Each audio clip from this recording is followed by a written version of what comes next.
donc sur les critiques différentes. Quel est votre point de vue? Je dirais que sur ce sujet, peut-être plus encore que sur d'autres, on entend effectivement des critiques nombreuses et variées venant de différents horizons, mais qui ont un point commun, c'est qu'elles utilisent parfois les mêmes mots, mais pour y mettre des contenus totalement différents. Puisque vous avez le MEDEF qui va vous dire qu'on ne va pas assez loin dans la simplification administrative, qu'on rajoute un étage, et d'ailleurs, je le dis au MEDEF, vous avez mal lu le texte. Je profite de passer le message, parce que j'ai vu leur communiqué, parce qu'on enlève les EPCI dans la zone dense. Donc quand ils écrivent qu'on rajoute un étage au millefeuille, c'est faux.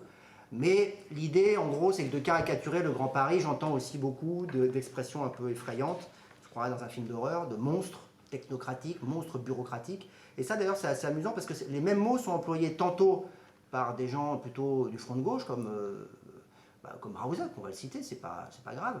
Ça lui fera pas plaisir parce qu'il utilise les mêmes mots que Valérie Pécresse, qui utilise exactement la même caricature pour décrire la future métropole, comme si le fait de créer une institution à l'échelle de 6,5 millions, je rappelle qu'il y en a une plus grande, il y a la région, c'est 11,5 millions.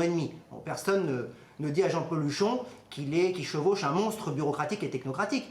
Bon, étrangement, on crée un nouvel objet juridique de taille intermédiaire entre la région et les départements, et lui, il est immédiatement affublé de tout un tas de qualificatifs qui, d'ailleurs, à mon avis, ne discréditent pas la métropole, mais discréditent plutôt les gens qui se sont engagés sur cette surenchère de qualificatifs un peu anxiogènes, parce que derrière cela, en fait, on voit bien qu'ils essayent de critiquer un projet et que les mots excessifs employés visent en fait à camoufler le fait qu'eux-mêmes ne sont pas porteurs d'une vision, qu'ils sont incapables de se projeter dans notre région, dans l'idée de ce qu'elle doit devenir dans les 20, 30 ou 50 prochaines années.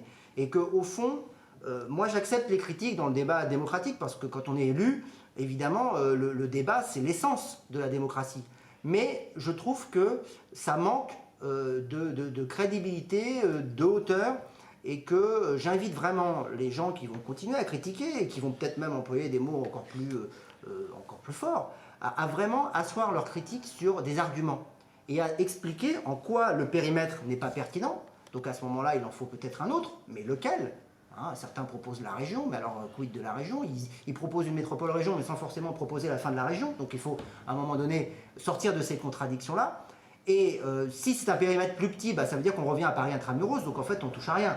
Donc moi ce que je vois derrière beaucoup de ces critiques, c'est quand même une véritable peur, effectivement, de perdre ici son siège, là une partie de ses prérogatives, qu'on veut continuer à exercer dans son petit coin, comme si on était dans un village. Oui, on est dans un village, mais dans un village mondial.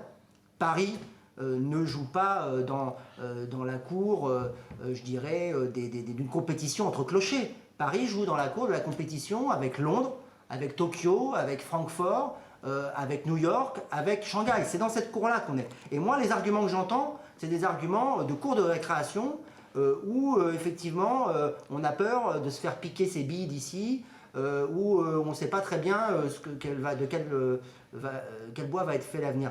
Je crois qu'aujourd'hui, il y a beaucoup de craintes par rapport à une nouveauté. La nouveauté, c'est vrai, c'est toujours un risque, le changement, c'est toujours un risque.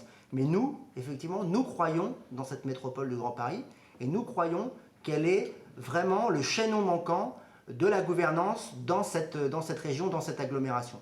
Et comme nous y croyons, nous sommes battus pour, je dirais, presque imposer cette idée dans un moment où il y avait un peu de flottement, et où au fond on risquait aussi d'aboutir à un énième compromis boiteux. Nous avons réussi à imposer quelque chose d'audacieux, quelque chose de puissant, quelque chose qui aura du sens, y compris pour les habitants, j'en suis convaincu.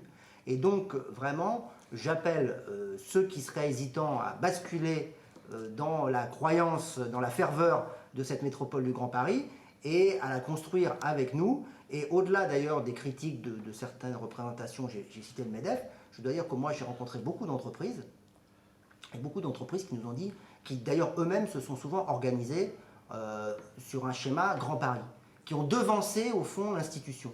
Donc En réalité, aujourd'hui, on n'est pas en avance dans notre pays, on est plutôt en retard. On est en retard par rapport à ce qui se fait au niveau mondial, on est en retard par rapport aux attentes des acteurs, et notamment les acteurs économiques, ceux qui vont demain faire l'attractivité de la région. Et donc, il est vraiment temps de foncer et d'aller vers la création de cette métropole du Grand Paris. Allez,